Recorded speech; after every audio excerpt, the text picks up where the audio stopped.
మొంతా తుఫాను తీరం దాటింది. కాకినాడకు దక్షిణంగా నరసాపురానికి దగ్గరలో తీరం దాటింది. తుఫాను తీరం దాటే సమయంలో ఉమ్మడి జిల్లా వ్యాప్తంగా ఈదురుగాలులతో కూడిన భారీ వర్షాలు కురిశాయి. రాత్రి నుంచి విద్యుత్ సరఫరా నిలిపివేశారు అధికారులు. నరసాపురం సముద్ర తీరంలో రాకాసి అలలు ఎగిసిపడుతున్నాయి. సముద్రం 15 మీటర్ల ముందుకు చొచ్చుకు వచ్చింది. తీర ప్రాంత గ్రామాల్లోని ఇళ్లను సముద్రపు నీరు చుట్టుముట్టింది. నరసాపురం మండలం బియ్యపు తిప్ప వద్ద అర్ధరాత్రి వరకు తుఫాను ప్రభావాన్ని రాష్ట్ర మంత్రి నిమ్మలతో పాటు జిల్లా అధికారులు పర్యవేక్షించారు.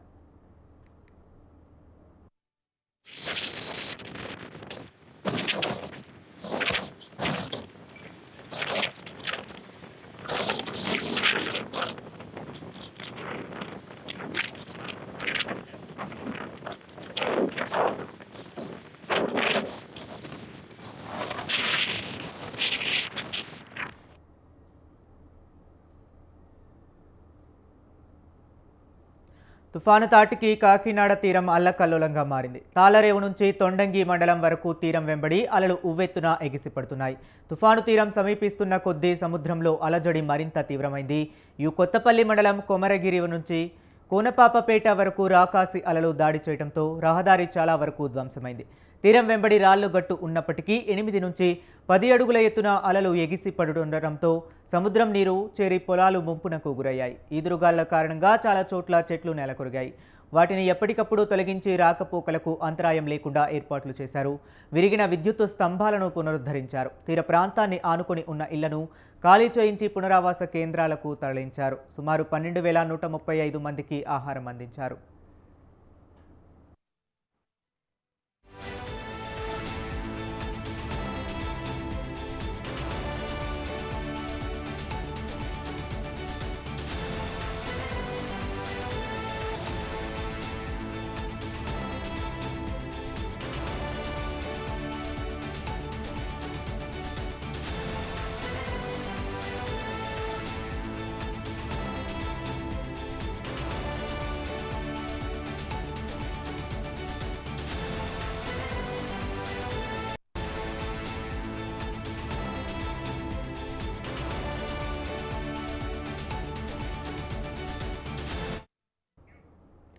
సముద్రపు అలల హోరు 1/2 కిలోమీటర్ల దూరం నుంచే వినపడడం ఎప్పుడూ లేదని ఉప్పాడ మత్స్యకారులు తెలిపారు. పాత మార్కెట్ మాయాపట్నంలో తీరాన్ని ఆనుకొని ఉన్న ఇళ్లను అలలు బలంగా తాకడంతో కొన్ని ఇళ్ల గోడలు నానిపడిపోయాయి.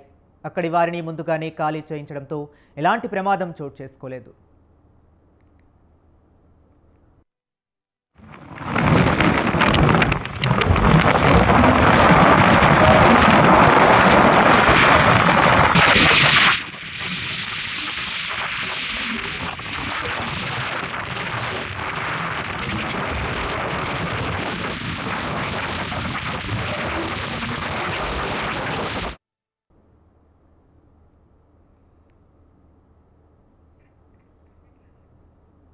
అంబేద్కర్ కోనసీమ జిల్లాలో మొంతా తుఫాను బీభత్సం సృష్టించింది. ఓడలరేవు తీరంలో సముద్రం అల్లకల్లోలంగా మారింది.